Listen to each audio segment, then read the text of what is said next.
of that, I just think that it is so important that we talk about something that a lot of people aren't talking about, which is what we can actually control. Hello, beautiful people. I am super excited about today's video because it is the first video of a mini series that I'm doing because I think there are some things that we should talk about. I think we should talk about these things because the world is like super crazy. I think I've said that in like the past 5 videos that I've done, but the world is like in this weird, surreal limbo stage. Nobody knows exactly what's going on. Nobody knows when we can travel, when we won't be able to travel, how far we can travel. Nobody knows what's going to happen with like economies around the world. Nobody knows what's happening with this virus. It's just like there's so much chaos and so much craziness. And I felt recently, really since the start of this whole thing, well, at least the start of this whole thing in the States, that there was this like, just there's been this massive amount of fear and anxiety. There have been a lot of people that have been very stressed, rightfully so. And in the midst of that, I just think that it is so important that we talk about something that a lot of people aren't talking about, which is what we can actually control. So I think that it is really important that we as individuals control the things that we can control. And the reason that I think this is so important is because when things are in chaos and things are out of our control, a lot of times that triggers stress, anxiety, depression. There's a lot of fear, a lot of negative energy, and that has a lot of negative repercussions the longer it goes on. And it's gone on for quite a while. So I propose that we talk about controlling the things that we can control, and then we're going to talk about like what that means, what we can control, and how we control those things. So I'm going to just get right into it.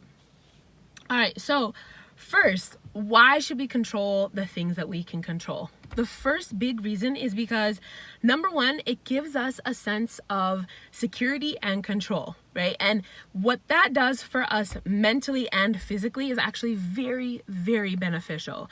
The second thing, when we're able to control things, even if it's something small, it helps reduce fear, stress, anxiety, and depression, which I mentioned before have a lot of negative repercussions on our body and in our life. And so when we control the things that we can, we reduce all of those negative effects, potential negative effects that can happen in our life. And that's really cool.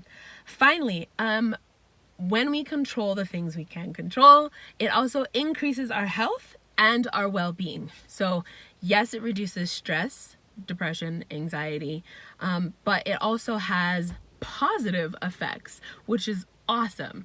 And those are probably my favorite things, and I'll go over some of those as the video continues. All right, so what things can we control? First and foremost, let me say this. We as individuals can only control ourselves. No one else, only ourselves, which is a really big deal. And that seems like, oh my gosh, like I'm worried about this person and that person and what they're doing, and that's not okay. And I don't know where it is where you all are from, but here in the States, especially on like Facebook and on Instagram and on Twitter, there are a lot of people like, this person didn't do this and this person didn't do that, and I can't believe this person would do this. At the end of the day, the only person that we can control, the only person that we can dictate anything to is ourselves. That's it. No one else. So I am responsible for Loren. I can try my best to dictate things to my siblings, to my mom, which actually sounds crazy because she's my mom, but still you get my point. I can try and dictate things to people that I see out in public, but at the end of the day, the only person I have complete and total authority and influence over is myself. And so as this video continues, please just know that like the things that you can control really start with you and only you. So for myself, only me, like whatever Loren is in charge of, that's what I can control. And that is actually a lot to be honest, we don't necessarily need to worry too much about anybody else, because worrying about ourselves and being responsible for ourselves is a big deal. It's like crazy. Anyway, so I'm going to categorize the things that we can control into 5 major categories. It's going to be mental, physical, emotional, spiritual, and financial.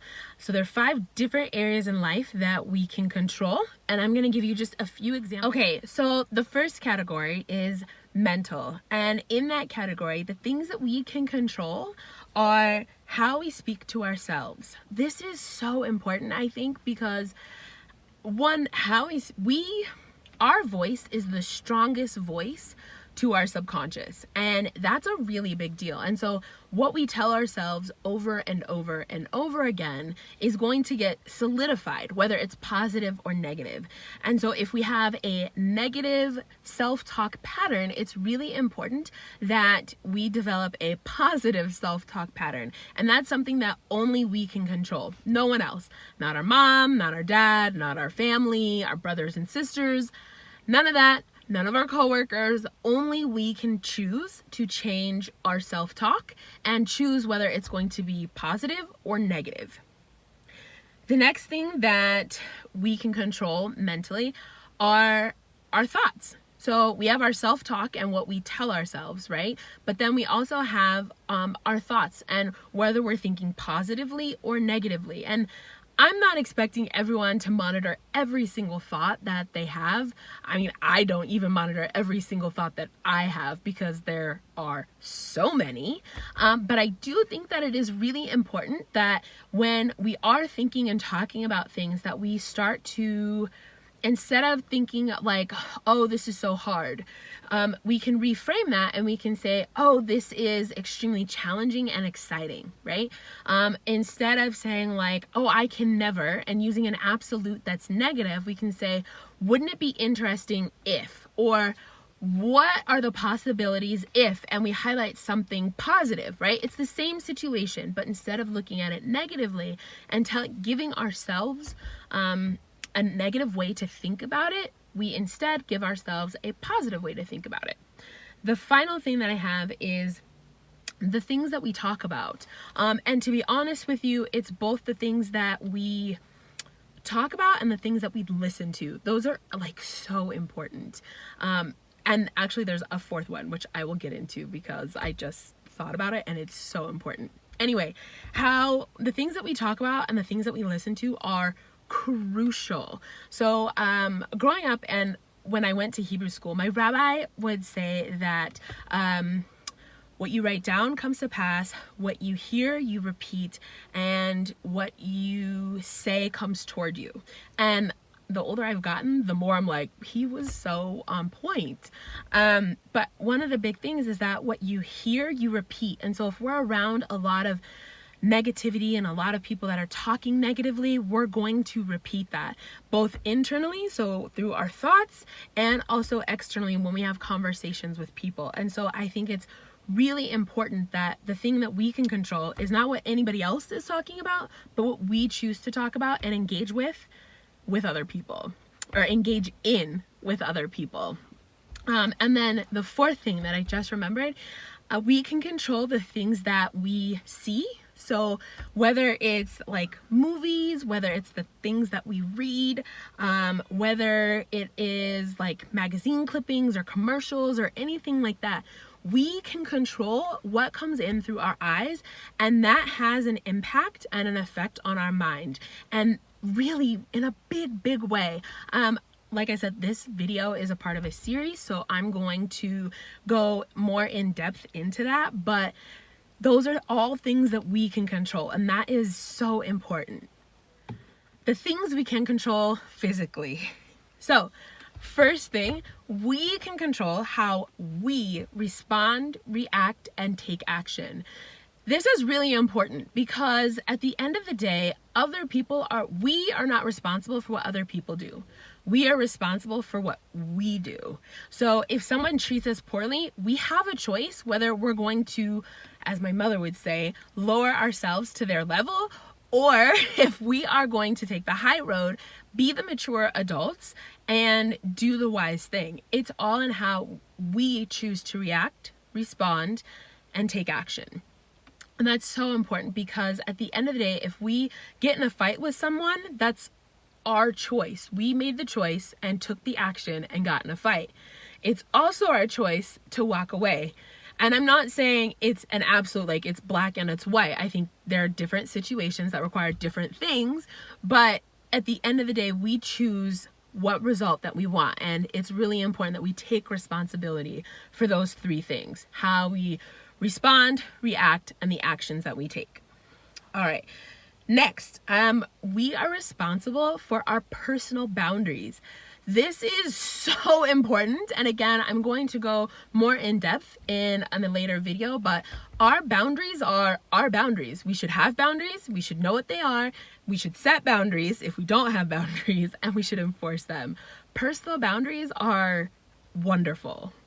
Next, we can control our hobbies. I think hobbies are extremely important, and they are really, really good, and we get to control those. So when the world is breaking out in chaos and mayhem, something that we can control and make sure that will help us and improve us as individuals are our hobbies. And that is something that's really cool.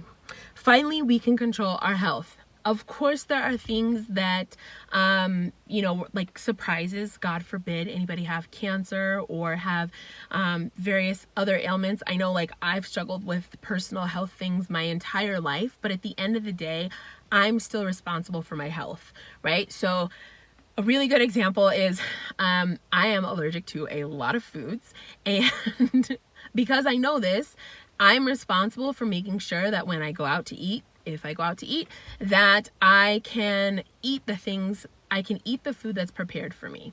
So I don't just go out anywhere and I'm like, oh, it's fine, they'll prepare it just the way that I need it to be prepared.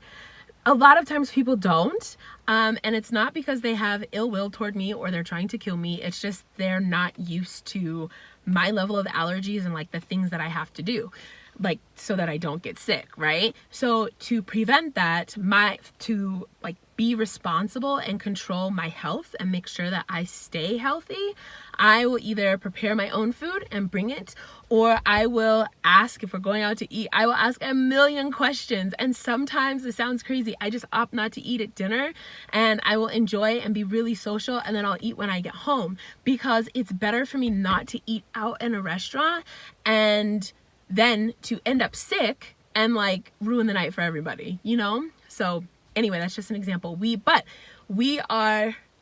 can control our health, and on a more like practical level, I guess, for like everybody else, because I think having food allergies might be like an extreme, like way over here, right? But if we want to get fit, that might mean going for a walk every day, or going for a run, or developing a really good eating, developing really good eating habits and like a health regimen and something that you stay on. You create a lifestyle, and those are all things that we as individuals can control, and that's really, really cool, I personally think, but whatever. Anyway, next, the things we can control emotionally. So this one is really interesting because emotions are awesome and not awesome, depending on what they are. I think emotions are awesome because they are kind of like our flags that signal and let us know, like, hey, this is either okay or this is not okay, right? And what's great about this is that when we take our emotions and we mix them with our actions and our responses, or how we react to things, we actually end up becoming very powerful individuals. And the reason is because when we have emotions, they are telling us, like I said, they're like these flags that are telling us, hey, we're upset about something, or we're not happy about something, or we're depressed. This thing is causing us to feel this emotion. And a lot of times when we are emotional, honestly, as human beings, we tend to be like completely useless. And that sounds horrible, but what I mean by that is that our emotions blind us from actually being effective in the long term. In the short term, they're very, very helpful, but in the long term, sometimes we end up useless. But in the short term, when we see the emotion, and if we can accept and acknowledge that emotion, and then use logic and process through the emotion, we actually become very powerful, and it's really, really awesome. And so when I say we can control our emotions, what I actually mean is that we can choose to acknowledge our emotions and process through them and figure out like the best way that that's going to serve us in the long term. The next thing is we can control our attitude. So that is just truth be told, right? Like, we can control our attitude. Emotions are one thing, but our attitude, we can totally control. And I know this to be true because I survived my teenage years. But also because like, it's a choice. How you view and how you, let's see, I think how we view the world and what that looks like and respond to it, as I've mentioned before, is kind of wrapped up in our attitude, and is expressed in our attitude. And so, for example, if someone says something that you don't like, you can respond with like, excuse me, or you can respond with, excuse me? I'm sorry, I didn't understand exactly what you were saying, right? Those are two different responses, two different attitudes, and we can control what that's like. Now, each situation is different. Different situations will require different attitudes, but there's that. Another thing when it comes to your attitude is how you look at life, right? So you can either be really optimistic, which like I am. It's not a bad thing. I choose to be optimistic. And I think people think that I'm just like super happy all the time and nothing's wrong. That's not true. I have really bad days sometimes, but I choose not to let that affect how I treat other people. Just because I'm having a bad day, just because I'm emotional or because I'm angry or because I'm really sad, does not mean that it is acceptable or all right to treat another person in a bad way because of what I'm feeling. I just personally, like, I don't think that's acceptable. And that could totally be because of my mother and because she didn't allow those things. But as a human being, like, be a good person, right? I'm not asking people to change the world. I'm not asking people to be Superman, but I am saying, like, acknowledge that you as a human being will impact another human being on a daily basis. Let that impact be a good one. Let it be positive. Anyway, back to attitude. So you can be super optimistic, bubbly, and happy, or you can be like super pessimistic and like life sucks and like we're all gonna die. That is a choice. That is something that you can control. Now, over time, it's really become a habit and maybe part of your personality. But either way, you can go from one side to the other. Now, like I said, I personally prefer being optimistic, but to each their own. But your attitude is something that you can control. Next, the things we can control spiritually. So this is something that I think is like really important we talk about, that I don't think a lot of people like are talking about, and I don't know why. Because I personally believe, and you can feel free to disagree with me, but that as human beings, we are, yes, flesh and blood, but we're also spirit. And so like obviously you have to have spiritual in there, right? So when it comes to your spirituality and like your spiritual journey, the things that you can control are the things that you believe and your spiritual practices, right? So regardless of what you believe, where you live, or where you're from, all of that, the two things absolutely spiritually that you can control are what you believe and your practices. And so again, I'm going to go over each one of these 5 categories in more detail, and create more videos for you guys to give you just more in-depth understanding of certain things, but we'll get to that eventually. Anyway, okay. The last thing, the things you can control financially. I think this one is a big one, especially now during the coronavirus, because it's It's so important. But the things that we can control financially, first off, we can control where our finances go. I think depending on who you are, depending on how you were raised, depending on if your parents talk to you about money or not, if you have financial literacy or not, like some people have zero, some people have a lot. I started off, my parents would tell me like, don't spend money on that or save your money. And that was kind of the extent. So like as far as financial understanding and literacy, I had like zero. And I've just had to learn by trial and error, and it's been quite the journey, but I'm really grateful. Anyway, I said all that because I learned that we can control where our finances go. And that is like huge. It seems like duh, obviously, but some people just, they don't know that, right? Or they don't tell their money where to go. And so if you're feeling like you want to get a hold on your finances, just know that like you have the power to tell your money where to go and what to do. And that is so awesome, I personally think. But moving on. Next, we can control what we learn about finance and money. So again, some of us grew up with parents that were teaching us about financial literacy and what to do, and others of us grew up not knowing anything. And the best part is, doesn't matter which side of the equation you're on, you can still learn about financial education, economics, and like help improve your life and the lives of your future generations, which is awesome. We can control forming good financial habits. It's never too late to start doing that or to improve and get better at the habits that we already have when it comes to finances. And then finally, we can control our communication when it comes to lenders, creditors, etc.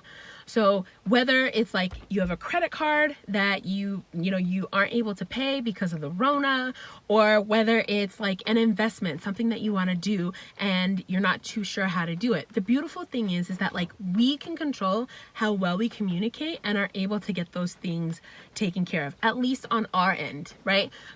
Someone may or may not be willing to help us make an investment, or our creditors may or may not be able to waive our monthly payment until we're able to get a job or until we're back on our feet or whatever the situation might be. However, we as adults, as individuals, can control the effort that we put forth and know that we did a good job in communicating. And honestly, when it comes to finances, that's like half the battle, I think. Again, my personal opinion, but you guys let me know if you agree or disagree with anything that I've said, but especially with the ones on finances. Leave a comment down below. Next, how do we control the things that we can control? So this is a very basic overview, but what you should know is that when it comes to controlling the things that we can control, it's really important that we just start where we are. And I think starting where we are means that we start with making a list of the things that we can control. And then once we've made that list of the things that we can control, we get really clear about what we need to do next. Okay, so that might be writing things down and writing them down in step-by-step order, right? So maybe it's, I want to make an extra $500 this month. And then I sit down and I say, what things can I control? What things can I do to make an extra $500? Maybe it's having a side hustle, which is like super easy with like Lyft and Uber and Postmates and DoorDash and things like that, right? Maybe I already have a product or service that I'm doing, and I can say, instead of me tutoring only 2 times this week, maybe I'm going to tutor, 2 times a week every week for the month. Maybe I'm going to tutor 4 times a week every week for this month, right? I'm going to do those things, little things, and I write it down step by step. OMG, it's raining, and I hope it doesn't mess with the sound. I'm going to finish this video. Once we're really clear about what we need to do next and that we've written it down, the next thing we have to do is simply take action. And I don't care if this is something small or if this is something really big. The point is we want to just take action and take baby steps to get it accomplished. All right, that's it for this video. It's really, really long, but I hope you all find it very, very helpful. I will be back next week with another video going into one of the 5 categories of the things that we can control how we can control those things, and what we can do next. I will see you guys next week. Bye.